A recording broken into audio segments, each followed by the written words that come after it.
Alam nyo mga kababayan, ganito po kalala ang mga DDS. Nag-aaway-away po sila dahil sa kabastusan na ginawa nila. Pakinggan po natin itong pagbubunganga ni Maharlika Boljakera. O para ba kayo kay PRRD? Ayan ngayon, si Alpotera, pinakita ang private part ni Pangulong Duterte. Ayan, tama ba yan? Sige nga. Oh, akala niyo naman takot ko i-name drop yung mga yan. Tangay na, duwag-duwag naman kayo. Iyak-iyak kayo dun sa tuwad committee.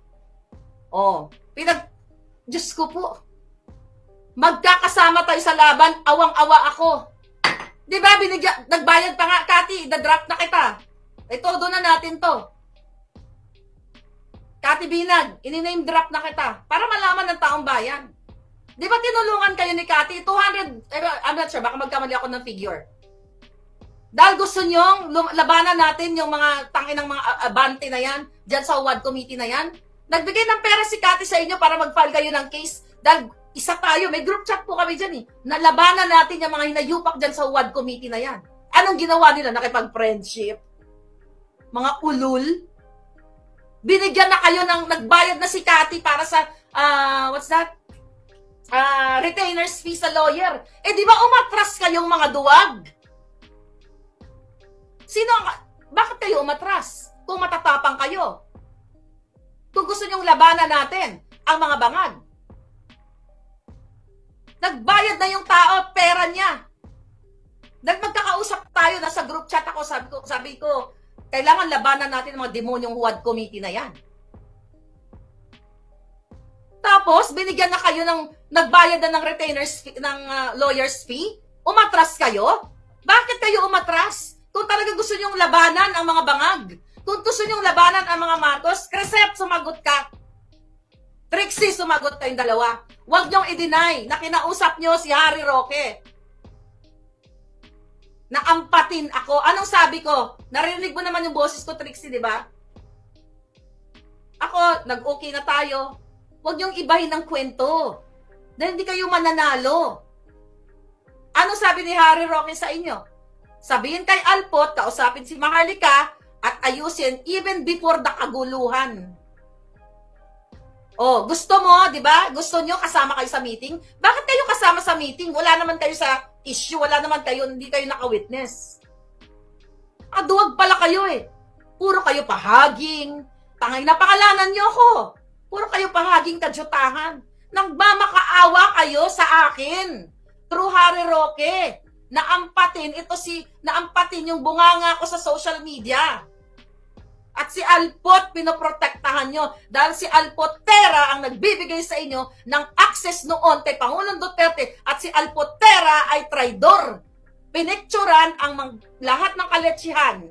Diba? Pinicturan, yung kaletsihan niya, binaboy niya Pangulong Duterte. Tanungin kita, diba? Nagtatalinuhan kayo. Para kayo kay Pangulong Duterte, salamat, PRRD, biga-biga, Alpot patutot. Tama ba? Na yung pinoprotektahan yung Alpotera ay pinicturan ang mga private moments ni Pangulong Duterte. Alam nyo ba yan? Pinakita ba niya lang sa'yo? Hindi ko alam kung pinakita sa inyo. Sumagot kayo, ha? Tapos ngayon, kakalabanin niyo yung si Hanilet. At i-justify ninyo kung may mga utak kayo na kiniklaim nyo, abogado, matalino kayong kaputahan, bakit yung i-justify na single si Pangulong Duterte? Yan ang katotohanan yan. Ayaw nilang kasuhan. Ang isa lang, may nagkaso lang dyan na isa kaya ano. Grabe mga kababayan, ang lala po talaga, no? Imagine, yung Alpotera daw, pinicturan yung mga private parts or private moment ni Duterte. Tapos anong ginawa? Kinalat? Yun po yung pagkakaunawa ko kinalat, pinakita sa kanila. And then yung mga binabanggit ni Maharlika, ginastify, di umano, yung ginawang yon ni Duterte. Diyos ko po. Alam nyo, I'm thankful na mas malapit ako at marami akong kaibigang loyalist at marami rin akong kaibigan na kakamping. I'm thankful na I belong to them. I'm thankful na nandun ako sa circle nila. Yung mga kausap ko sa TikTok, mga loyalist at mga kakamping. I'm thankful dahil wala kami or wala tayong ganung behavior or character na sobrang lala, ang bastos. Hindi ko gagawin yan kay Atty. Leni Robredo na pipicturan ko or kay PBBM na pipicturan ko and then ikakalat ko yung mga private moment nila ng kanilang asawa. Well, in the first place, confident ako na hindi yan gagawin ni PBBM or na Atty. Leni Robredo na may, alam niyo na, pag private moment, sa kanila yon. I'm sure si PBBM sa Atty. Leni Robredo may respeto sila sa sarili nila. Hindi nila babastusin ang sarili nila sa harap ng ibang tao na may nakakakita. Kumpiyansa ako dyan. Iba talaga yung mga tao na may pinag-aralan, ano? May pinag-aralan naman yung idol nila eh. Pero bakit ganun? Bakit napicturan? Okay, alam nyo, ito talaga eh, no? Birds of feathers talaga, no? Flock together. Imagine, grabe, this is ano eh, hindi ko maipaliwanag. Paano nagawa ng isang supporter yon? Napicturan mo yung, sa pagkakaunawa ko yung sinasabi ni Maharlika, private parts at saka private moment. Tapos, gina-justify kaya, parang yung intindi ko, gina-justify ng mga vloggers, ng mga supporter na kaya nagawa yon dahil single si Duterte, bla bla bla. Grabe mga kababayan, kung ako DDS, talagang tituwalag ako dyan sa ganyan. Sabi ko, ay ayoko, nakakahiya pong maging DDS kung ganyan sila.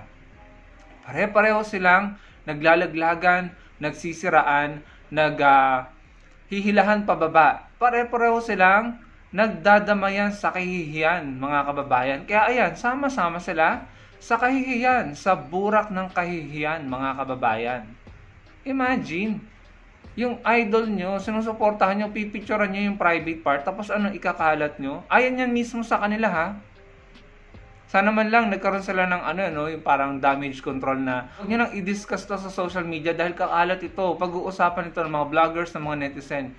Alam nyo naman, nung bunganga ni Maharlika Boljaquera, hindi nyo mapipigilan yan. Kaya siya mismo ang nagsiwalat, siya mismo nag-discuss.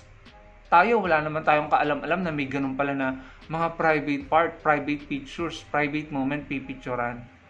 Bakit nyo naman ginawa yan sa idol nyo? Ako, I can confidently say, hindi ko mababastos sa Atty. Leni Robredo. And I'm confident na yung mga loyalists, hindi nila mababastos si PBBM. Hindi magagawa ng mga loyalists at kakamping sa mga sinusuporta nila yung ginagawa ng mga DDS sa sinusuporta nilang si dating Pangulong Duterte. Parang grabe, no? Parang pati yung ugali ng idol nyo na-adapt nyo na rin. No? Pero sobrang disappointed ako kay Senator Amy Marcos, no?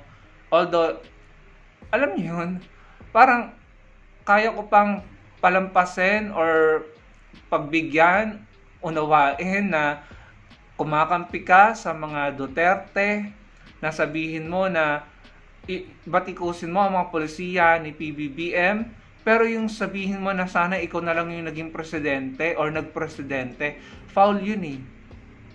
Doon ko na-realize na parang siguro totoo nga yung sinasabi ng mga loyalists na may inggit sa puso ni Senator Amy Marcos. Dito ko na-realize, no? Bakit mo sasabihin na sana ikaw na lang yung naging presidente? Ano ba yung ginagawa mo para tulungan yung kapatid mo? Parang 'di ba, kung may nakikita kang dapat mong punahin or may polisiya ka na nakikita mo na gusto mong i-improve or baguhin, bakit hindi mo kausapin ng personal? Bakit hindi kayo magtulungan? Sinasabi mo na sa ibang daan, sa ibang landas napunta si PBBM. Ang tanong, bakit mo iniwanan kung papunta si PBBM sa landas na sa tingin mo yung mali? Bakit mo iniwanan? At ang sinamahan mo ay yung mga taong dumudurog sa kanya. Tapos sasabihin mo, sana ikaw na lang yung naging presidente or nagpresidente. I don't think mag-a-agree sa'yo si FEM or si Madam Imelda. Mga kababayan, sorry ha, yun lang po yung aking opinion dyan, no? Sabi ko, yung ginagawa mo, wala na kaming magagawa na kinakampihan mo yung mga Duterte over your own blood and over your own brother. Pero yung parang sabihin mo na tong foul na statement na to, na sana ikaw na lang yung nagpresidente, anong gusto mong palabasin? Gusto mong palabasin na tama yung sinasabi ng mga Duterte na si PBBM ay weak president, na tama yung sinabi ni VP Sara na hindi marunong magpresidente si PBBM? Sinuportahan mo na sila noon. Sinuportahan mo na yung mga ginagawa nila. Ngayon, lalo mo pang pinapakita na sinusuportahan mo sila. Pati yung mga sinasabi nila. Sinabi nila na weak si PBBM na hindi marunong magpresidente, tapos susundan mo ng sana ikaw na lang ang nagpresidente. Sobrang foul yan, Senator Amy. And I don't think natutuwa yung tatay mo or si Madam Imelda sa sinasabi mo. No, hindi man ako loyalist, pero na-offend ako sa sinabi niya dahil parang ano ba?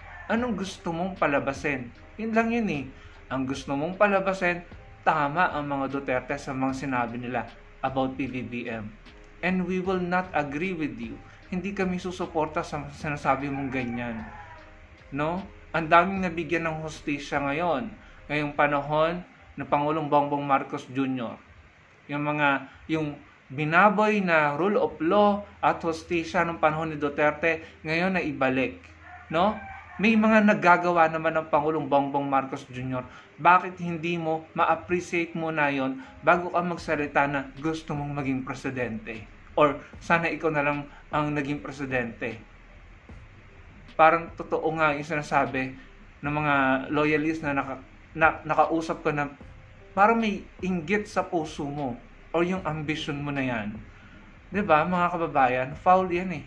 Foul, nakaka-offend para sa mga Pilipino. Kapatid mo yun eh. 'Di ba? Anyway, I mean, kapatid mo yun, dapat tulungan mo na lang eh. Magtulungan kayo. Pero yung sasabihin mo ng ganyan, ano, ang pangit tignan mga kababayan. Anyway, balik tayo dun sa kabasosang pinag-aawayan nila Maharlika Boljakera.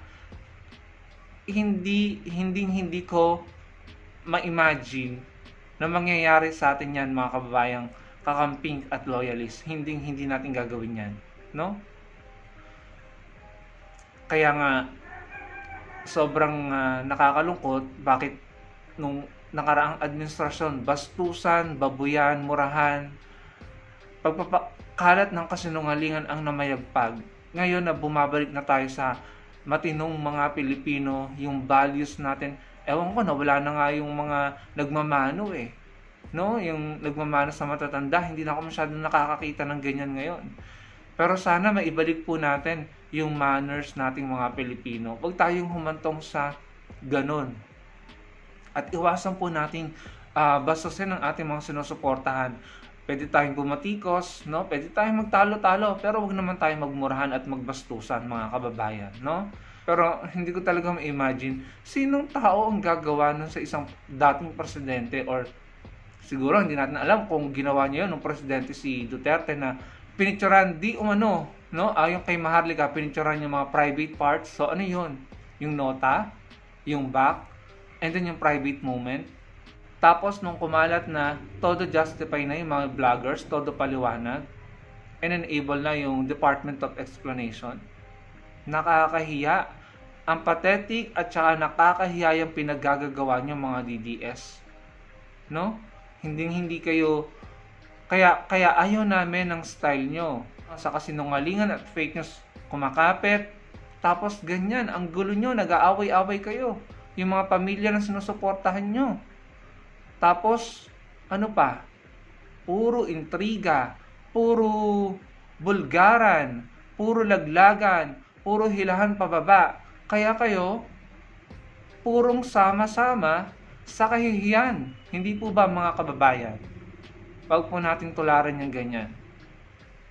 Sana maibalik natin yung mabuti at mapagmahal ng mga Pilipino, mga kababayan. Huwag po nating gayahin ang kabalbalan nila, ang mga intriga na ginagawa nila sa isa't isa.